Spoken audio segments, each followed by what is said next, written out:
السلام علیکم۔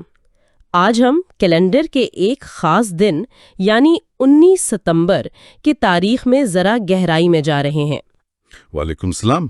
جی بالکل، اور ہمارے پاس جو معلومات ہیں وہ اردو اور انگریزی ویکیپیڈیا سے لی گئی ہیں۔ تو مقصد یہ ہے کہ ہم دیکھیں کہ اس ایک دن 19 ستمبر کو کیا کیا اہم واقعات ہوئے، کون لوگ پیدا ہوئے، کن کا انتقال ہوا، مطلب یہ دن تاریخ میں کیسے خاص بنتا ہے۔ جی یہ واقعی ایک دلچسپ زاویہ ہے، کیونکہ اکثر ہم تاریخ کو بڑی بڑی جنگوں یا زمانوں میں دیکھتے ہیں، لیکن ایک ایک دن کو الگ سے دیکھنا، اس سے ایک الگ تصویر سامنے آتی ہے۔ صحیح، تو چلیں شروع کرتے ہیں۔ سب سے پہلے قدیم اور وسطی ادوار کی طرف چلتے ہیں۔ 19 ستمبر وہاں کیسا نظر آتا ہے؟ دیکھیں، قدیم تاریخ میں اگر جائیں تو 634 عیسوی ایک اہم سال ہے۔ اس دن 19 ستمبر کو راشدین افواج نے حضرت خالد بن ولید رضی اللہ عنہ کی قیادت میں دمشق فتح کیا۔ اوہ، دمشق کی فتح، یہ تو بہت ہی کلیدی حیثیت رکھتی ہے۔ بالکل، فوجی لحاظ سے تو تھی ہی، لیکن اس نے پورے خطے میں تہذیبی اور سیاسی طور پر بازنطینی اثر کو کم کیا اور اسلامی حکومت کی بنیاد رکھی۔ یہ ایک بڑا سنگ میل تھا۔ ٹھیک، اور پھر اگر ہم کئی صدیاں آگے آ جائیں تو 1356 میں اسی تاریخ کو جنگ پوئٹیس ہوئی، بیٹل آف پوئٹیس۔ جی ہاں، یہ 100 سالہ جنگ جو تھی انگلستان اور فرانس کے درمیان، اس کا ایک اہم موڑ تھا۔ انگریزوں نے نہ صرف فرانسیسیوں کو شکست دی بلکہ ان کے بادشاہ جان دوم کو گرفتار بھی کر لیا۔ بادشاہ کو گرفتار کر لیا، اس کا تو بہت بڑا اثر ہوا ہوگا۔ یقیناً، یہ انگلستان کے لیے ایک بہت بڑی، آپ کے لیے تصویراتی اور نفسیاتی فتح تھی۔ اس نے جنگ کے توازن کو بدلا اور آئندہ کے لیے بھی تعلقات پر گہرا اثر ڈالا۔ سمجھ گیا۔ اچھا، اب ذرا جدید تاریخ کی طرف آتے ہیں۔ 19ویں صدی، 1848 میں فلکیات میں کچھ ہوا؟ جی، 1848 میں ایک دلچسپ دریافت ہوئی۔ زحل کا ایک نیا چاند ہائپریون دریافت ہوا۔ اچھا، کس نے دریافت کیا؟ یہ بیک وقت 2 جگہوں پر ہوا، امریکہ میں جارج بونڈ نے اور انگلستان میں ولیم لیسل نے۔ یہ اس بات کی علامت تھی کہ ہم کائنات کو کس قدر تفصیل سے جاننے لگے تھے۔ زبردست۔ پھر 1870 میں یورپ میں بڑی گڑبڑ چل رہی تھی، پیرس کا محاصرہ۔ ہاں، فرینکو پروشیائی جنگ۔ 19 ستمبر کو پیرس کا محاصرہ شروع ہوا، جو پھر 4 مہینے سے بھی زیادہ چلا۔ 4 مہینے؟ جی، اور اس کا نتیجہ پیرس کا سقوط، فرانس کی شکست اور پھر جرمن سلطنت کا قیام تھا۔ اس نے یورپ کا نقشہ ہی بدل دیا۔ اور اس کے اثرات تو شاید اگلی صدی تک گئے۔ بلا شبہ 20ویں صدی کی عالمی جنگوں کی جڑیں بھی کہیں نہ کہیں یہاں ملتی ہیں۔ اچھا، اب ایک بہت ہی اہم واقعہ آتا ہے۔ 1893، 19 ستمبر، نیوزی لینڈ۔ جی، یہ ایک تاریخی دن ہے۔ نیوزی لینڈ دنیا کا پہلا خود مختار ملک بنا جس نے خواتین کو ووٹ کا حق دیا۔ پہلا ملک؟ یہ تو واقعی ایک سنگ میل ہے۔ اس کی کیا اہمیت تھی عالمی سطح پر؟ بہت زیادہ اہمیت تھی۔ یہ صرف نیوزی لینڈ کی بات نہیں تھی، یہ دنیا بھر میں خواتین کے حقوق کی تحریکوں کے لیے ایک مشعل راہ بنی۔ اس نے ثابت کیا کہ یہ ممکن ہے اور دوسرے ممالک میں بھی اس مطالبے کو تقویت ملی۔ یہ واقعی متاثر کن ہے۔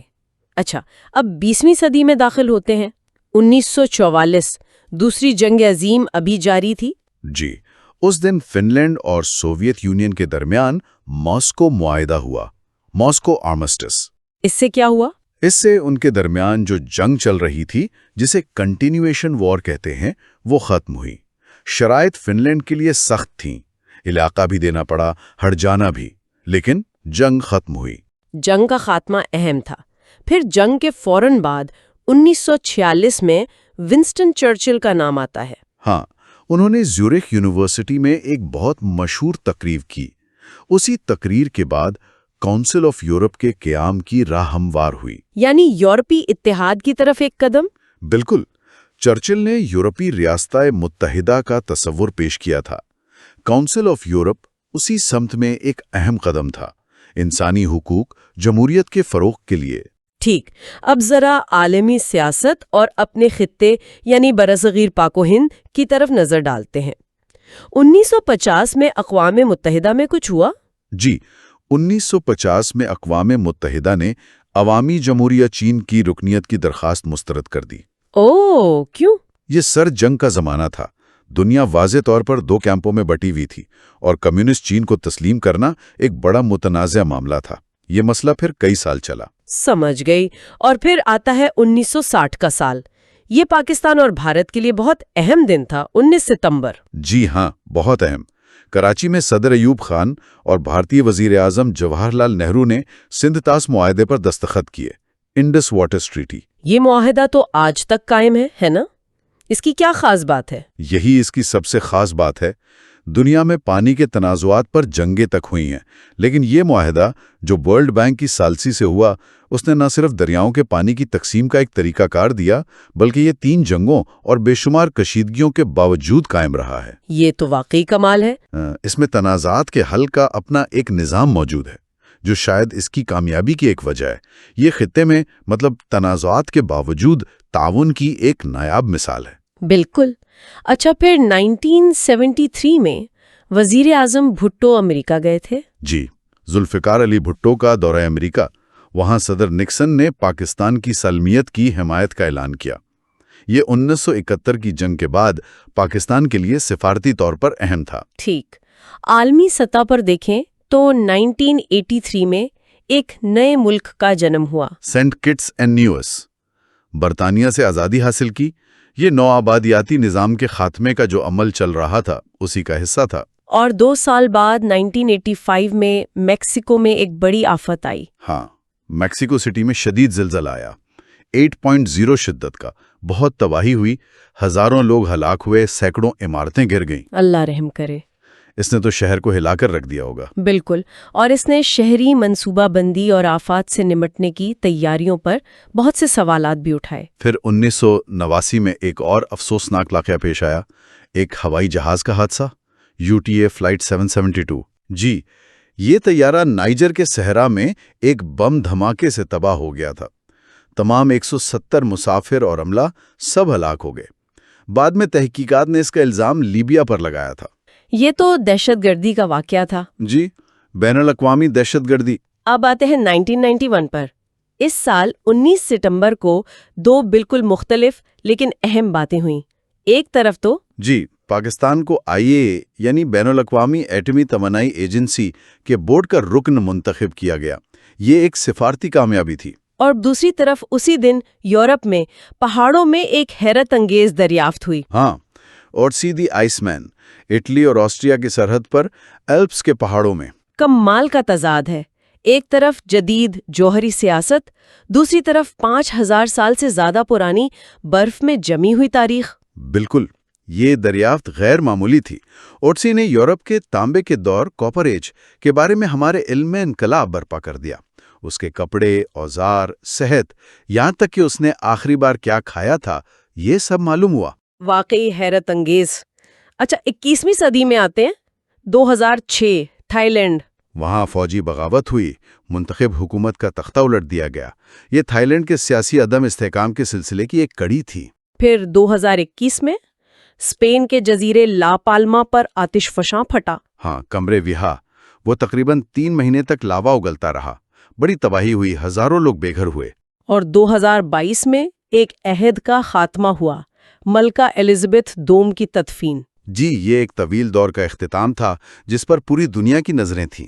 اور سب سے تازہ واقعہ 2023 میں آذربائیجان اور نگورنو کاراباخ. ہاں، آذربائیجان نے نگورنو کاراباخ میں آرٹساک کے خلاف فوجی کارروائی شروع کی. یہ ایک پرانے تنازع کا نیا افسوسناک باب تھا. تو یہ تھے واقعات. جنگ بھی، امن بھی، دریافتیں، آفات، سیاسی اتار چڑھاؤ، سب کچھ 19 ستمبر کے کھاتے میں.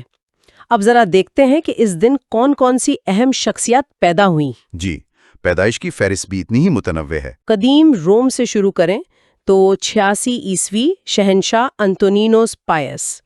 پھر 1802 میں ہنگری کے رہنما لاجوس کوسوت. انٹونینوس پائس کا دور روم کے پرامن ادوار میں شمار ہوتا ہے، اور کوسوت وہ ہنگری کے 1848 کے انقلاب کے بڑے رہنما تھے. ادب اور سائنس کی طرف آئیں. 1911 میں ولیم گولڈنگ نوبل انعام یافتہ. جی، لارڈ آف دی فلائز والے. ان کا کام آج بھی بہت متعلقہ ہے.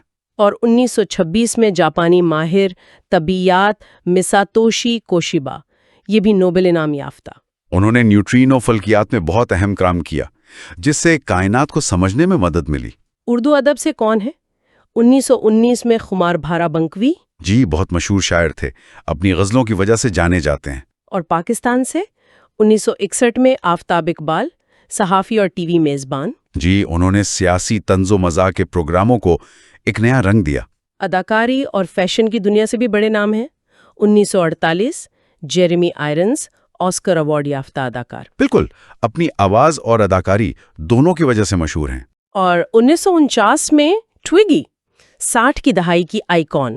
ہاں، ٹویگی صرف ماڈل نہیں تھیں، وہ اس دور کی ثقافتی پہچان بن گئی تھی۔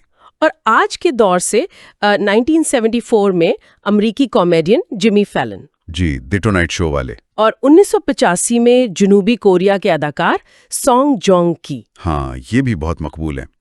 تو آپ دیکھیں، شہنشاہوں سے لے کر پاپ کلچر آئیکونز تک، سائنسدان، ادیب، رہنما، سب اس فہرست میں شامل ہیں۔ واقعی؟ اچھا، اب ان شخصیات کا ذکر جنہوں نے 19 ستمبر کو وفات پائی۔ جی، اس فہرست میں بھی کچھ بہت بڑے نام ہیں۔ 1812 میں مائر ایمشیل روتھشائلڈ بینکنگ خاندان کے بانی۔ یہ خاندان 19ویں صدی کی یورپی معیشت اور سیاست پر بہت اثر انداز ہوا۔ ان کی میراث آج بھی زیر بحث رہتی ہے۔ پھر 1881 میں امریکی صدر جیمز اے گارفیلڈ کا انتقال ہوا۔ ان کا تو قتل ہوا تھا نا؟ جی، انہیں گولی لگی تھی اور وہ کئی ہفتے زخمی رہنے کے بعد 19 ستمبر کو وفات پا گئے۔ ان کا دور صدارت بہت مختصر تھا، صرف چند ماہ۔ ادب کی دنیا سے 1985 میں اطالو کالوینو، اطالوی ادیب۔ کالوینو بہت ہی منفرد اور اہم لکھاری تھے۔ ان کے ناول جیسے انویزیبل سٹیز بہت مشہور ہوئے۔ اور کچھ حالیہ نام، 2015 میں جیکی کولنز، مشہور ناول نگار۔ جی، ان کے ناول دنیا بھر میں لاکھوں کی تعداد میں بکے۔ 2019 میں ٹیونس کے سابق صدر زین العابدین بن علی۔ ہاں، ان کا انتقال جلا وطنی میں ہوا، عرب بہار کے کئی سال بعد۔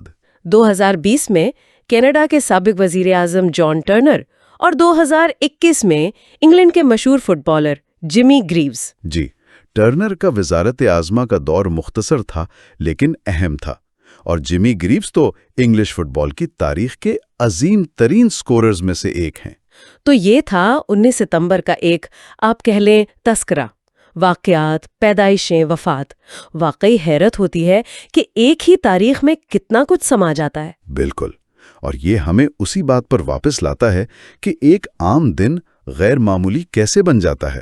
شاید اس لیے کہ تاریخ خود غیر معمولی ہے، وہ ہر لمحہ، ہر جگہ مختلف شکلوں میں وقوع پذیر ہو رہی ہے۔ 19 ستمبر ہمیں دکھاتا ہے کہ ایک ہی دن عالمی معاہدے بھی ہو سکتے ہیں، جیسے سندھ طاس۔ جی، اور اسی دن انسانی حقوق میں پیش رفت بھی ہو سکتی ہے، جیسے نیوزی لینڈ میں خواتین کا ووٹ۔ اور اسی دن تباہ کن آفت بھی آ سکتی ہے، جیسے میکسیکو کا زلزلہ۔ اور اسی دن ہزاروں سال پرانی تاریخ بھی دریافت ہو سکتی ہے، جیسے اوٹسی دی آئس مین۔ تو اگر ہم آج کی گفتگو کا خلاصہ کریں تو 19 ستمبر صرف کیلنڈر کی ایک تاریخ نہیں ہے، یہ اہم عالمی معاہدوں، سیاسی تبدیلیوں، سائنسی دریافتوں، قدرتی آفات اور بہت سی بااثر زندگیوں کے آغاز اور اختتام کا دن ہے۔ بالکل درست، یہ تاریخ کے مختلف دھاراؤں کا ایک سنگم ہے۔ اور یہ ہمیں سوچنے پر مجبور کرتا ہے، کیا سال کے باقی 364 دن بھی ایسی ہی کہانیاں، ایسے ہی تضادات، ایسے ہی رابطے چھپائے بیٹھے ہیں؟ یقیناً چھپائے بیٹھے ہوں گے۔ شاید ہر تاریخ، اگر ہم اسے غور سے دیکھیں تو وہ اپنے اندر پوری ایک دنیا سموئے ہوئے ہے۔ شاید تاریخ کا اصل لطف انہی پوشیدہ کڑیاں کو ڈھونڈنے میں ہے۔